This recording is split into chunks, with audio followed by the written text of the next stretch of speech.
Chers étudiants et étudiantes de Mid-Ocean University, bienvenue dans la suite de nos découvertes sur les compétences en communication.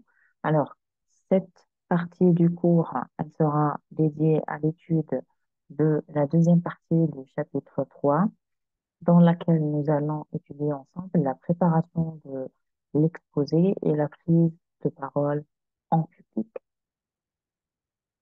Alors, concernant la préparation de l'exposé, tout d'abord, pour que cette communication, elle soit une communication qui est claire et on a tous, et notre principal objectif, c'est le fait que notre communication, elle réussisse. Pour cela, il y a donc quatre conditions à remplir. Deux conditions lorsqu'on parle euh, donc de notre émetteur et les deux autres concernent notre récepteur. Concernant les deux premières conditions, c'est la lisibilité du message. Mon message, il doit être clair, rigoureux et exprimé dans un langage compréhensible par le récepteur. Deuxième condition, vouloir et savoir communiquer. L'émetteur ici doit avoir l'envie de communiquer. Il doit savoir créer de bonnes relations avec son interlocuteur. Quant au récepteur, mon récepteur, il doit être motivé, doit avoir envie ou besoin de recevoir cette information.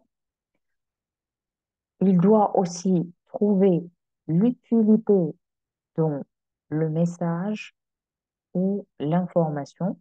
Donc, ça veut dire que le contenu transmis, il est intéressant et il est utile pour ce récepteur. Donc, ce sont quatre conditions pour que notre communication, elle soit réussie. Autre chose qu'il ne faut pas oublier, qui est très importante. Donc, ici, notre récepteur, il va s'adresser à qui? Il va s'adresser à notre récepteur. Ce récepteur, il a un côté rationnel et un côté qui concerne ses affections. Donc ici, ce qu'il faut comprendre et prendre en considération lorsqu'on va préparer et lorsque nous allons euh, prendre la parole en public pour communiquer un message, d'accord? C'est le fait que cette communication, elle va s'adresser au côté rationnel de notre récepteur et aussi au côté tout ce qui touche les émotions et le côté des affections.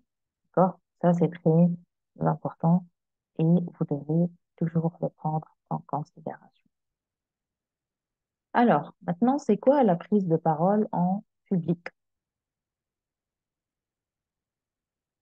La prise de parole en public, c'est le fait de parler euh, en, en présence de personnes de façon qui est structurée pour que ce soit informé, influencé, persuadé ou simplement le fait de s'amuser. Donc ici, il y a tout un processus, il y a plusieurs paramètres que nous devons prendre en considération lorsque nous allons prendre la parole en public. Par exemple, la prise de parole en public lorsque nous sommes, euh, par exemple, dans un forum économique n'est pas la même lorsque nous sommes en train, par exemple, d'étudier l'économie en salle, en salle de classe. D'accord? La différence, c'est quoi? L'auditoire n'est pas le même. Mon récepteur, donc ici, il va changer. Le contexte aussi, il va changer. Et la nature aussi de la relation, d'accord, entre l'émetteur et le récepteur, elle est différente. Donc ici, même l'objectif de la communication, donc, n'est pas le même. Transmettre des messages à travers le langage, la voix et le corps. Ici, c'est déjà que la communication, la partie la plus intéressante, c'est tout ce qui se rapporte donc ici à la voix et au langage du corps. Et uniquement 7% donc le, de tout le processus de communication donc, et concerne ici tout ce qui est langage. Parler en public, donc devant un groupe restreint ou large, donc on peut présenter des événements comme des forums par exemple ou des conférences. Euh, on peut aussi présenter devant seulement nos camarades de classe par exemple.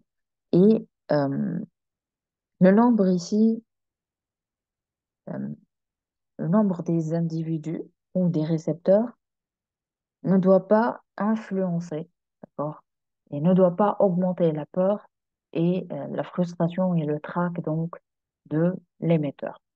Donc, parler en public, ça veut dire, par exemple, le fait de passer un stage donc et présenter une soutenance, d'accord, ou au travail lorsque nous allons, par exemple, faire une présentation de notre projet ou présenter l'avancement sur, par exemple, la construction que nous sommes en train de faire ou présenter un nouveau projet. Donc ici, même cette compétence de prise de parole en public, elle est de nos jours très demandée, que ce soit vous êtes cadre ou même lorsque vous allez créer votre propre entreprise. Et ceci, donc, vous allez me dire que c'est pas donné à tout le monde d'avoir une bonne prise de parole en public, mais certes, on peut tous, et nous avons tous l'intelligence essentielle. Donc, euh, nous avons des capacités d'apprendre. Ces capacités d'apprendre, vous devez les utiliser, d'accord, pour apprendre petit à petit. Essayez d'exercer, d'accord? Faites euh, des essais dans vos préparations, donc des exposés.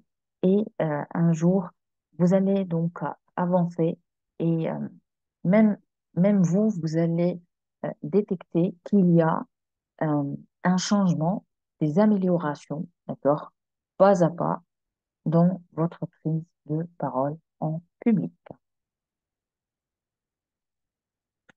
Alors, pour, lorsqu'on parle de la préparation de prise de parole en public, tout d'abord, nous devons répondre à des questions.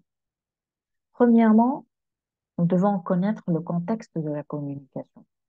Et lorsqu'on a parlé du contexte de communication, c'est la situation, c'est le contexte spatial temporel, et ça, c'est important. Deuxièmement, le pourquoi. Donc, nous devons savoir définir pourquoi prendre cette prise de parole. Est-ce que c'est pour uniquement passer l'information? Est-ce que pour expliquer? Est-ce que pour déclencher une action? Est-ce que pour convaincre? Est-ce que seulement on va faire une prise de parole, par exemple, pour remercier donc tout le cadre ou le staff donc pour leur travail donc qui nous a permis enfin d'atteindre notre objectif. Donc ici, plus le contexte il change, plus l'objectif même de la communication il change. Donc ces deux conditions vont m'amener à savoir bien structurer mon message. Autre question que vous devez répondre, pour dire quoi? Quelles sont les principaux idées, d'accord, les idées essentielles que vous allez transmettre au cours de cette prise de parole en public? Et ça, on souligne, ce sont les idées essentielles.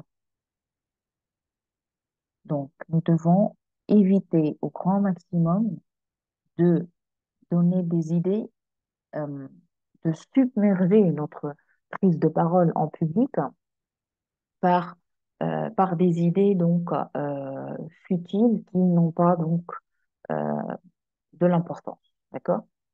Ensuite, la quatrième question que vous devez vous poser lorsque vous êtes en train de préparer votre prise de parole en public, c'est comment le dire.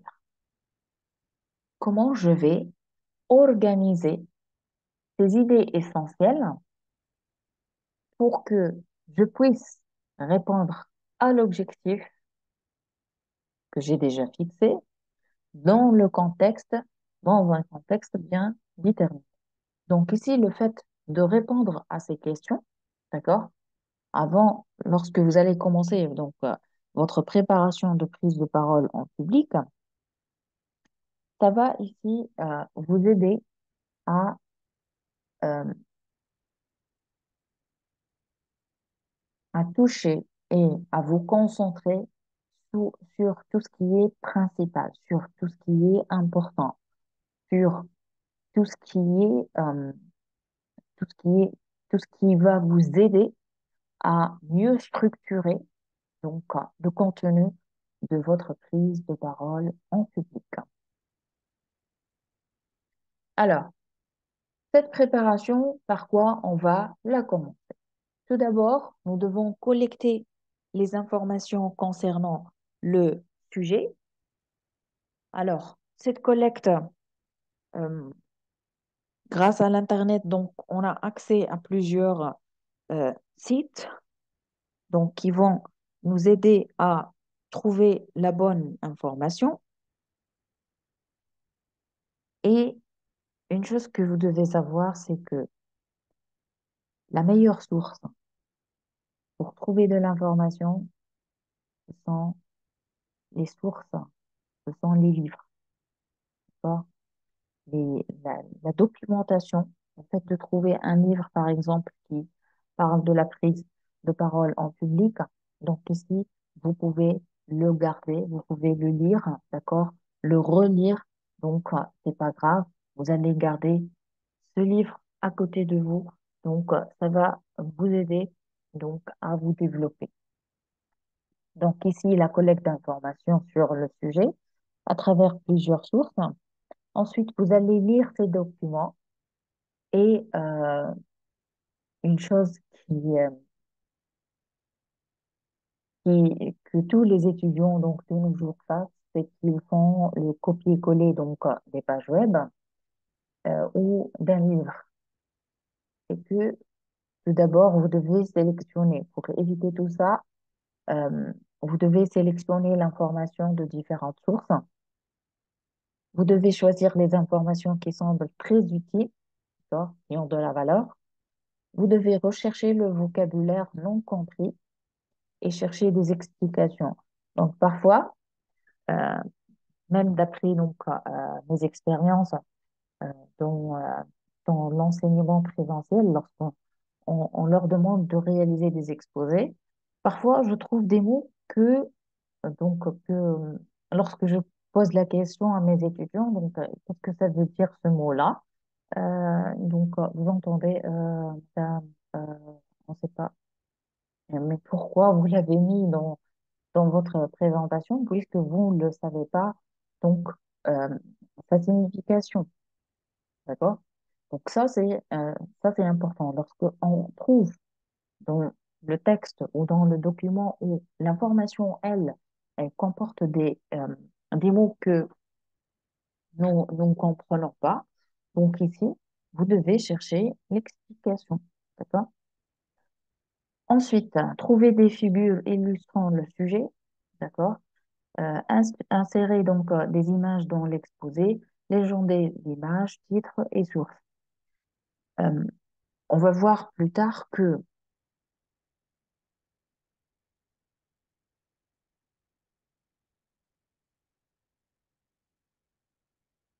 donc ici, le fait d'enrichir, le fait de simplifier votre contenu en figure ou illustration sur le sujet, donc, va donner une autre vie, d'accord, va permettre et va attirer l'attention de votre auditoire, d'accord. Euh, une chose aussi qui est très importante, c'est le fait de faire des titres et présenter, si vous avez pris ça donc d'un écrivain ou d'une autre source, donc comme les économistes, les professeurs, comment dirais-je, les scientifiques, les bouquins, etc., les historiens. Donc, vous devez donc mettre le titre et la source et le nom de la personne donc, qui a réalisé cette figure ou cette illustration. D'accord? La quatrième étape, c'est le fait tout ça, c'est clair. On a toutes les informations, toutes les sources, elles sont prêtes, toutes les figures, elles sont prêtes. Maintenant, j'ai besoin de faire quoi? J'ai besoin de structurer, de planifier, quel, d'ordonner, de donner un ordre chronologique à ces informations avant donc de pour que, euh, pour avoir cette logique, cette chronologie dans le fait de construire les idées. D'accord? Donc, élaborer pour cela un plan de l'exposé. Premièrement, ça va vous permettre d'organiser et d'ordonner les informations sélectionnées, structurer les différentes parties qui seront abordées. D'accord? Sans le plan, on risque de présenter dans la confusion les idées à l'oral. Donc ici, plus mon plan il est clair, plus même ma présentation des idées à l'oral, elle sera plus fluide. Cinquièmement, comment je vais faire le plan de mon exposé, comment je vais l'écrire. Alors, lorsqu'on va parler de cette préparation, de la prise de parole en public, on connaît que tout travail, il contient une introduction, le développement et donc une conclusion. Lorsqu'on va parler de cette prise de parole en public, tout d'abord, on va parler de l'introduction. Lorsqu'on parle de l'introduction, ça veut dire ce que je vais vous dire. Qu'est-ce que vous allez dire à votre auditoire ou à vos récepteurs? Premièrement, vous allez fixer l'objectif, donner envie d'écouter la suite, recadrer le sujet dans un contexte, donner ici et montrer l'importance de la problématique en évitant donc les grandes généralités. Donc ici, à travers cette introduction, vous allez tout d'abord montrer l'importance donc du côté euh, émotionnel, d'accord, pour capter l'attention de votre auditoire, c'est que euh, dès l'introduction, et ici on parle d'une introduction impactante, c'est que on doit notre, accrocher l'attention ici de notre récepteur. Deuxièmement, montrer l'importance de la problématique. La question et la problématique, lorsque vous allez la poser, vous devez montrer de l'importance. Il est important que, par exemple, on trouve une solution à l'augmentation du nombre des chômeurs, par exemple, issus de l'enseignement supérieur. Que, on note donc, euh, on note que euh, le taux, par exemple, des crimes, elles sont faites par ce genre euh, ces individus. D'accord? Ensuite, le fait d'éveiller l'intérêt des auditeurs avec des statistiques, présenter aussi euh, dans l'introduction des statistiques, c'est très important parce que ça va aussi montrer l'importance que le fait, vous devez traiter ce point-là, d'accord?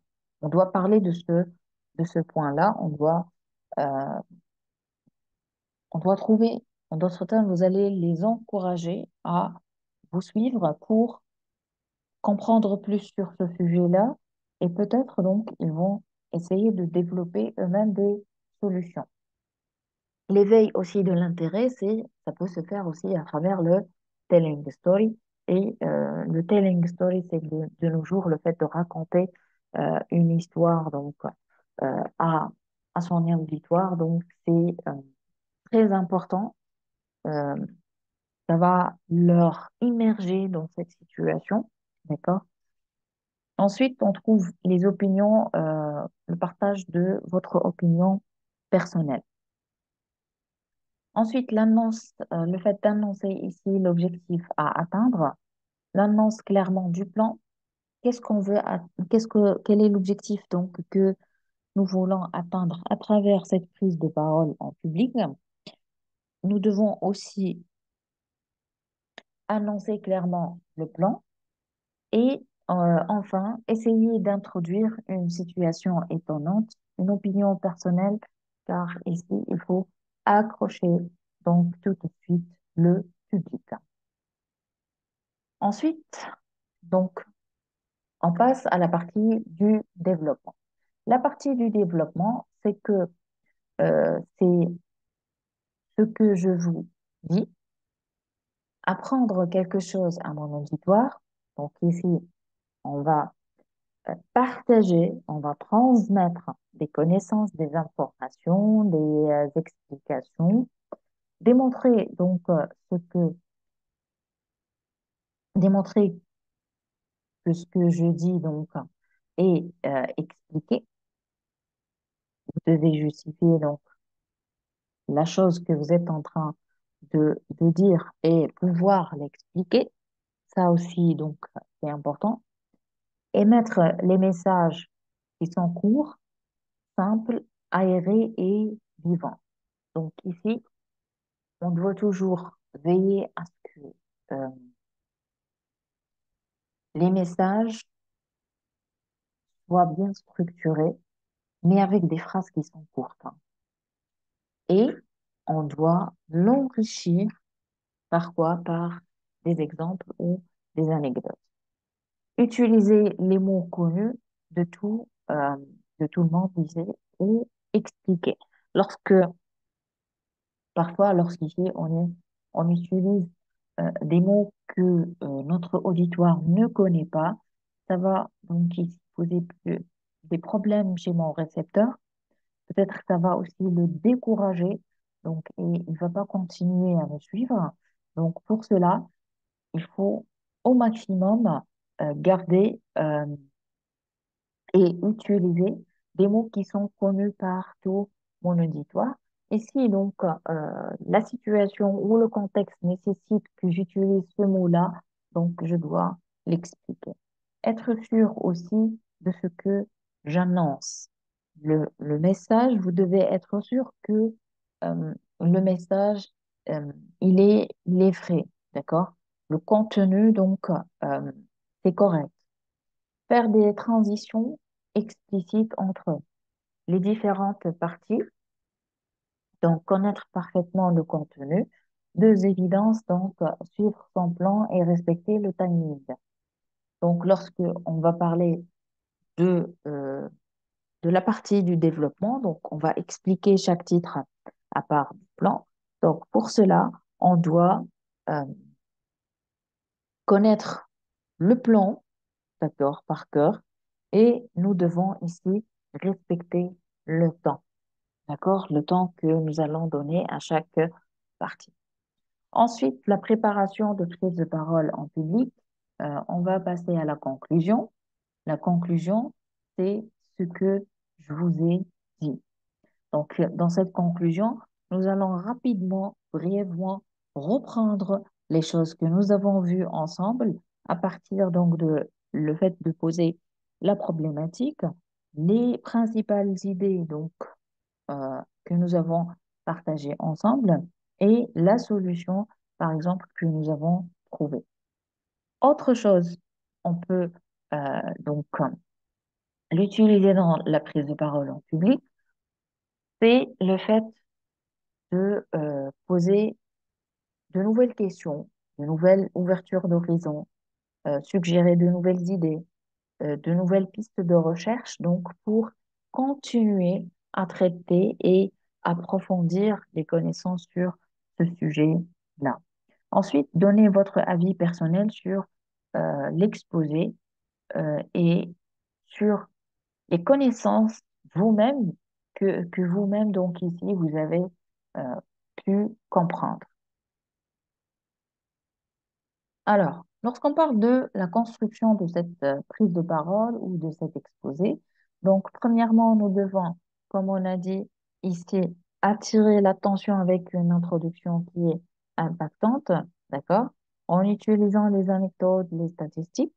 La source, donc, énoncée, euh, donc, l'objectif de l'exposé, quelle est la problématique que nous allons essayer de résoudre, donc, dans notre développement, décrire donc ici les différentes étapes de l'exposé, expliquer donc chaque élément du plan, mettre l'accent sur ici les mots-clés, synthétiser donc ensuite reprendre le plan et s'assurer que l'auditoire a bien retenu le plan et les mots-clés.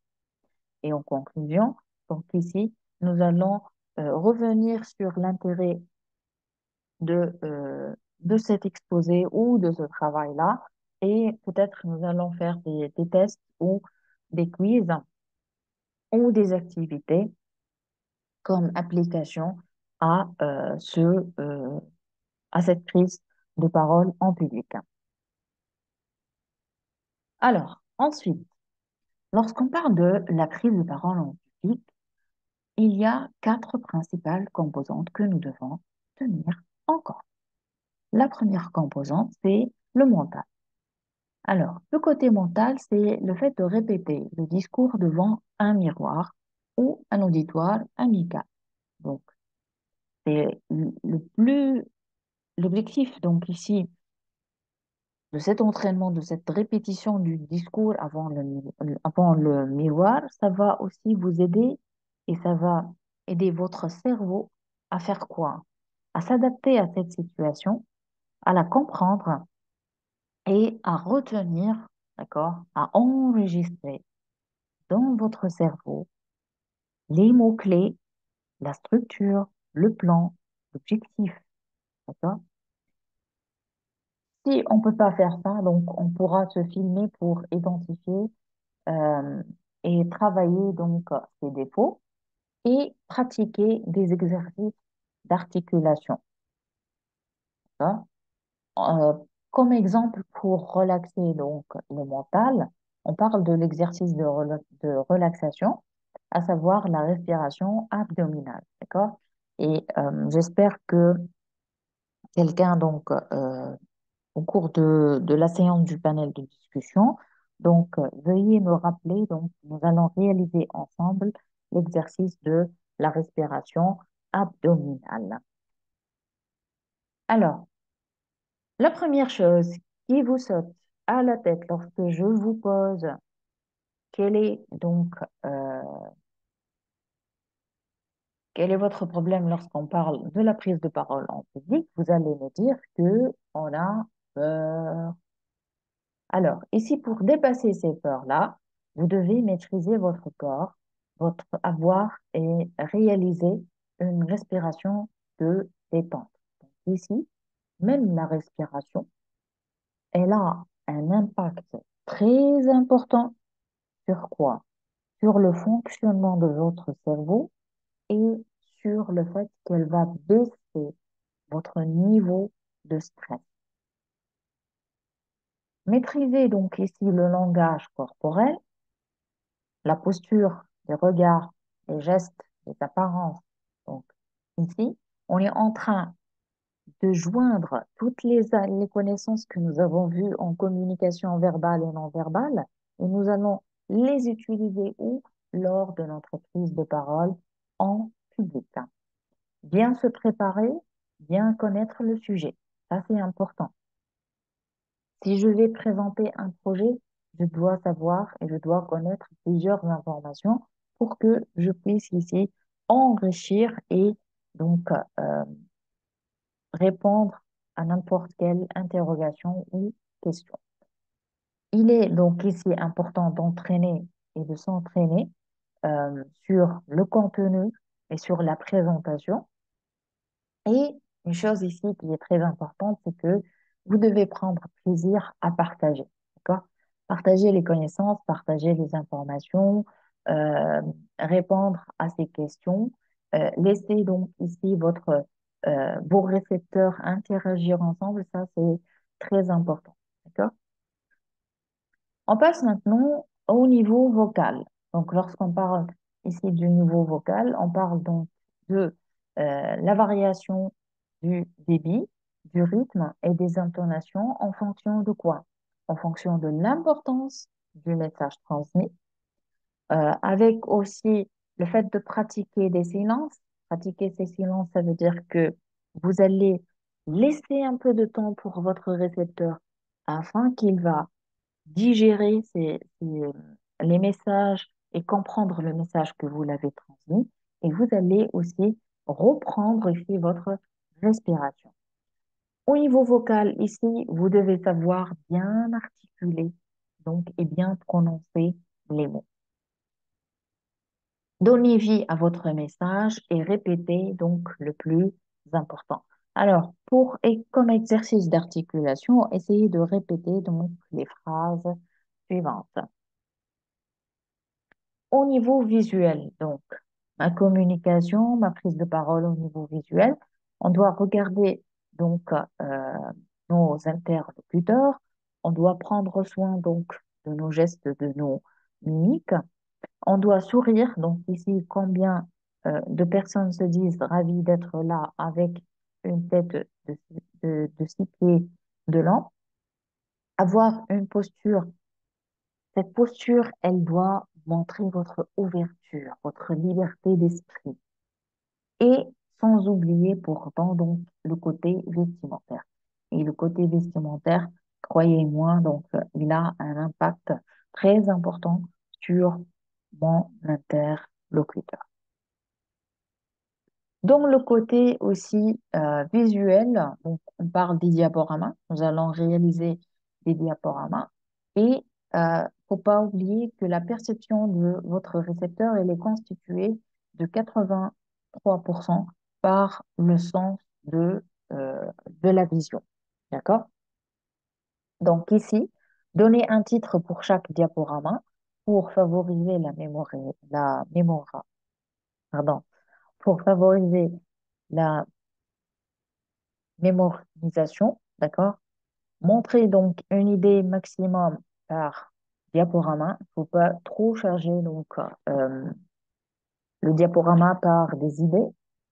On doit aussi utiliser peu de texte avec une police Arial. Donc ici, euh, j'insiste là-dessus trop lorsqu'on présente un diapo dans une prise de parole, dans un exposé. On ne doit pas trop charger donc le diapo par le texte, d'accord? Parce que votre récepteur, il va se perdre dans tous ces mots-là, d'accord?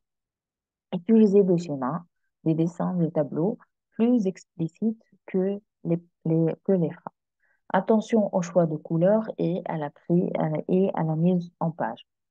Donc, ici, mettez-vous à la place donc, du récepteur et essayez euh, d'avoir et de choisir des couleurs qui, qui vont, euh, qui ne sont pas donc, comment dirais-je, piquants aux yeux, d'accord, qui ne va pas aussi perturber donc comment dirais-je, il va pas perturber et déranger visuellement votre récepteur. Évitez de lire, et ça donc ça c'est tout le monde, presque tous les étudiants le fait, c'est que lorsqu'il va vous présenter un exposé, il va lire tout le diapo. Même s'il y a deux, trois paragraphes, il va tous les lire. Il va pas, il va tourner carrément le dos à l'auditoire pour qu'ils puissent enfin lire les diapos.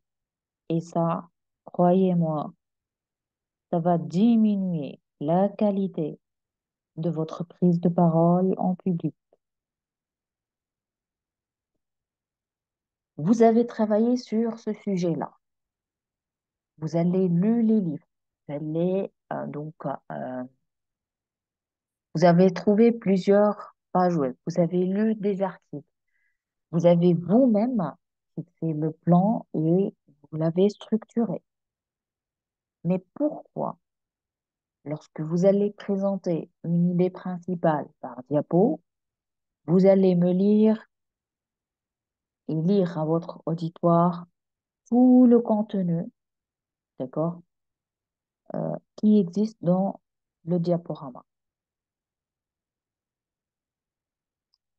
Parce que si vous allez vous concentrer uniquement et vous allez donc euh, laisser fuir le regard ici de votre auditoire, le niveau d'attention de votre récepteur il va diminuer. Donc, ici, gardez votre regard tourné vers l'auditoire et non vers, donc ici, le diaporama. Utilisez les animations du diaporama qui sont simples. Ici, votre récepteur, il doit déjà connaître par où la figure ou le texte il va entrer. Donc, euh, surtout sur toute la présentation, d'accord? Euh, Ne pas faire, par exemple, entrée brusque de droite, ensuite faire entrée brusque en bas ou à gauche. Essayez d'avoir une animation simple. Au niveau verbal, donc, employer des expressions concrètes et précises, utiliser des phrases courtes et simples. La phrase sujet, verbe, complément. Par phrase, donc on a de 15 pardon, à 20 mots par phrase. Choisir donc ici les tournures de phrases actives et des verbes d'action. Par exemple, le livre est ouvert par Paul. On peut la changer. Paul ouvre le livre. Utilisez ici des mots positifs. Les mots que vous allez utiliser dans votre prise de parole en public doivent être positifs. Parce que n'oubliez pas toujours que votre prise de parole, elle va impacter le côté affectif, donc le côté donc des affections chez votre récepteur. Et la chose la plus importante, donc, au niveau verbal, c'est aussi de utiliser le feedback. Lorsqu'on parle donc du verbal, on parle ici des registres. Donc, ici, deux possibilités. Donc, soit je vais avoir une communication négative dans laquelle le vocabulaire que nous allons utiliser tous les deux, c'est un vocabulaire d'agressivité, de vulgarité et d'énervement. D'accord? Donc ici, on va avoir un rejet auprès de notre récepteur. Donc cette communication, elle est négative. Par contre, la communication ici positive, c'est euh, on va utiliser des vocabulaires qui est retenu qui est sobre et qui est enthousiaste. Donc ici, on a trois possibilités. Soit il y a de la non-adhésion, soit de la neutralité, soit ici de l'adhésion. D'accord? Lorsqu'on parle aussi du verbal, essayez de prendre le temps, d'accord? Prendre en considération le temps. Il est important de le respecter. Ne pas galoper pour tout dire. Galoper, ça veut dire ne pas sauter, ne pas courir lorsque vous allez prononcer, d'accord? Si euh, vous allez vous rendre compte que vous êtes en retard, donc il y a certains points que vous pouvez déjà ne pas les ne pas discuter ou ne pas les transmettre. Et ce sont des points qui ne sont pas très importants et que vous devez les savoir dès le départ. D'accord? Vous devez les noter. s'entraîner devant un public, donc à pleine voix, et limiter votre exposé avec un public ami et famille. Donc ici, pour nous, même même dans les soutenances de PFE, donc on note que le candidat, donc, il a 15 minutes pour présenter donc tout son travail, ses 20 ou ses 25 diapos. Et parfois, certains jurys, donc, euh, lorsqu'il arrive à 15 minutes, il va arrêter le candidat et il va pas donc le laisser continuer. D'accord? Donc ici, le respect du temps, on est en train même de vous l'apprendre dans nos exposés. Donc, on va vous donner uniquement 15 minutes pour présenter donc, votre travail. Aussi, au côté verbal, donc, on doit veiller à augmenter tout ce qui est niveau d'implication de notre récepteur. Donc, tout d'abord, on doit informer, c'est le fait de faire comprendre la situation ou l'idée. Ensuite, on va sensibiliser pour attirer l'attention de notre récepteur. Troisième étape, c'est que on va le convaincre donc de prendre l'action pour évoluer. Quatrième et dernière étape, c'est le fait de pouvoir le mobiliser pour passer à l'action afin de changer cette situation. D'accord? Et ici, vous voyez que à travers ces quatre étapes, le niveau de l'implication du récepteur, il va augmenter.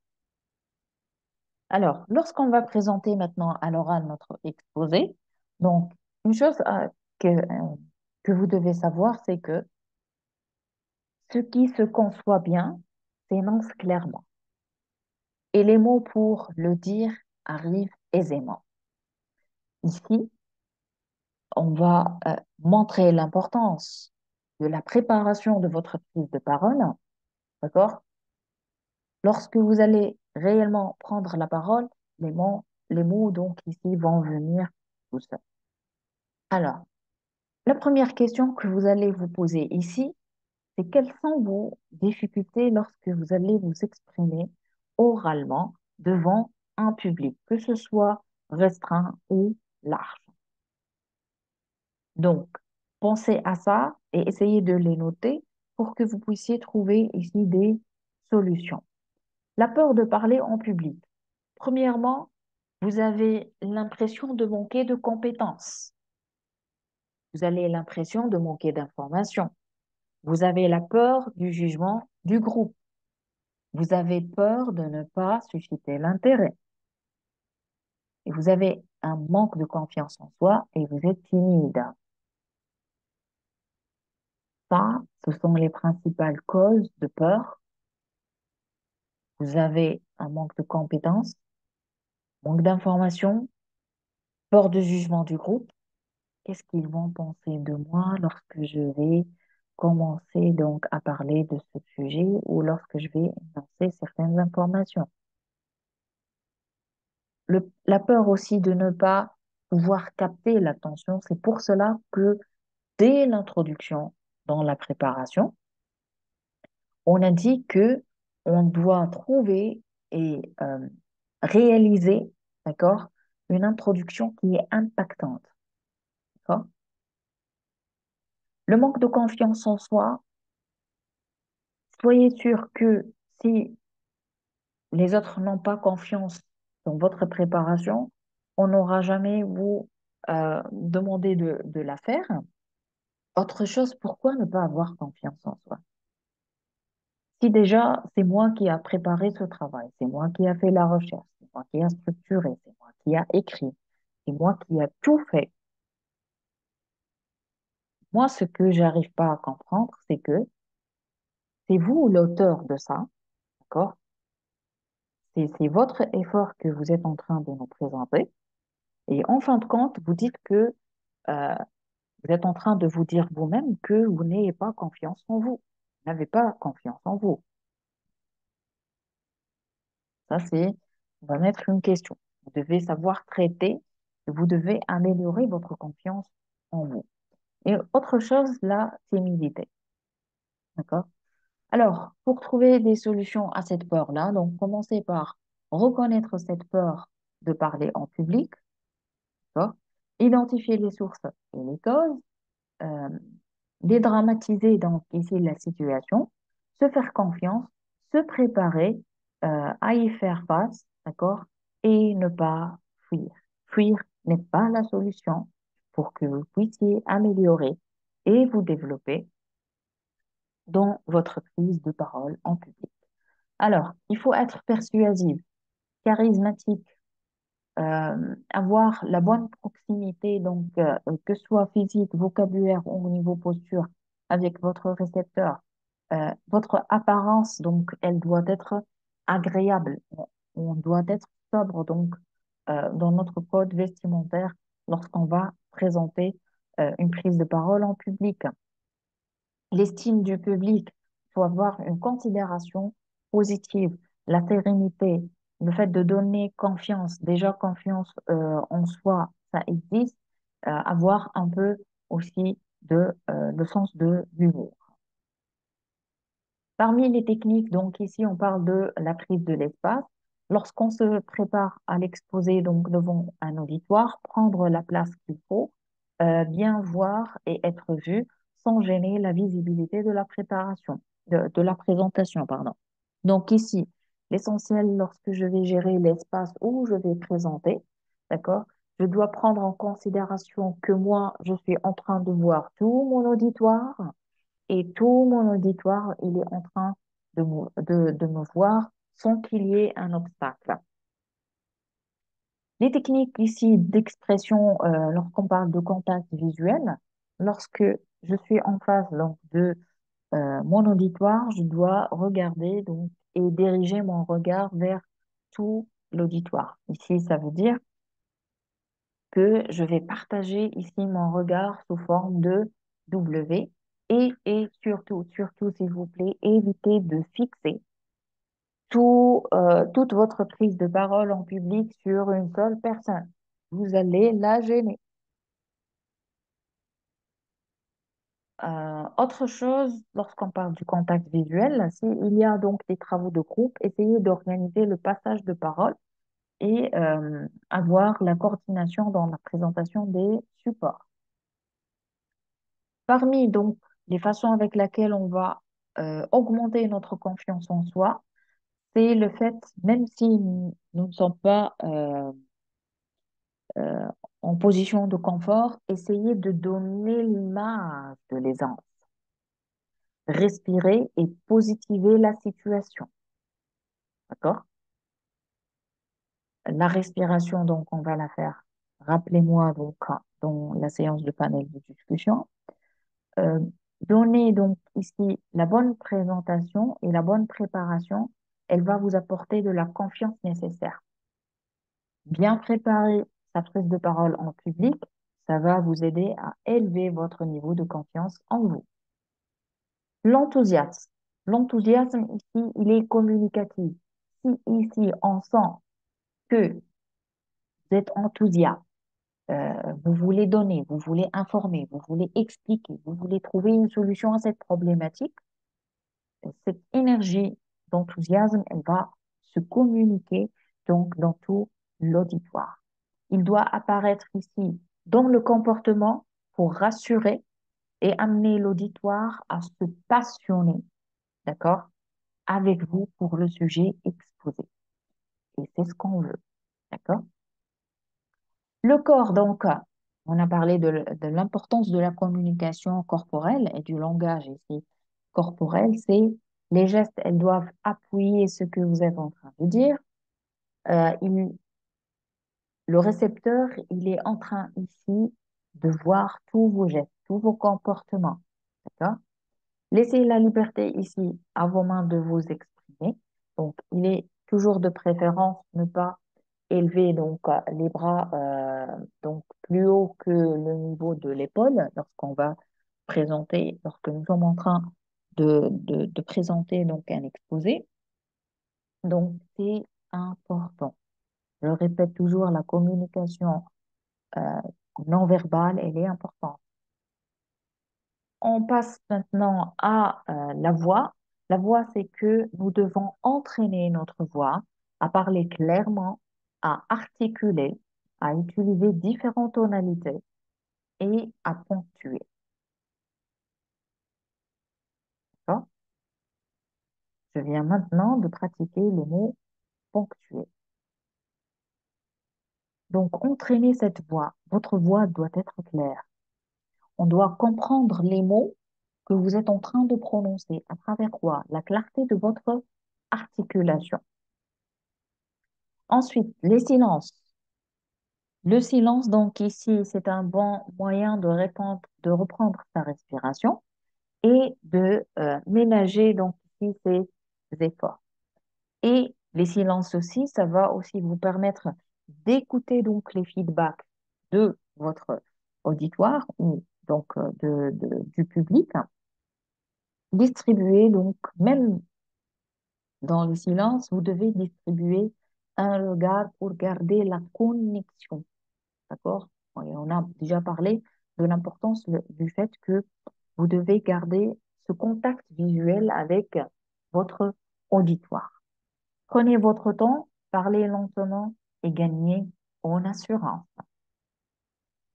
On trouve aussi donc parmi les techniques de la prise de parole en public, on trouve le sourire. Tout d'abord, vous devez sourire à vous-même. D'accord? Mettez-vous face à un miroir et souriez. Vous allez, euh, ça va impacter ici votre humeur et ça va vous rendre heureux. Et vous devez aussi sourire à votre interlocuteur. Vous allez ici le détendre et créer une ambiance positive, d'empathie, de disponibilité et d'ouverture. Comme conclusion, la préparation de votre prise de parole, donc, elle est importante. Vous allez la structurer pour que, euh, pour que cette structure, elle va vous aider à atteindre l'objectif de cette prise de parole en public. Soyez confiant, souriez, vous êtes le maître de la scène. On termine donc cette partie avec cette citation. La capacité à bien parler en public est la compétence la plus importante que puisse avoir un leader en politique ou dans le monde des affaires. Et moi, je vous garantis, je vous certifie que cette compétence de prise de parole en public, nous avons euh, très besoin dans nos entreprises. Nous avons besoin des cadres, d'employés et de managers et de leaders qui savent parler en public. Ça, c'est, c'est la clé, d'accord, qui va vous aider à accrocher l'attention de votre auditoire à, et à vous apprendre à communiquer avec aisance, avec euh, facilité, avec efficacité et avoir une communication réussie avec votre auditoire.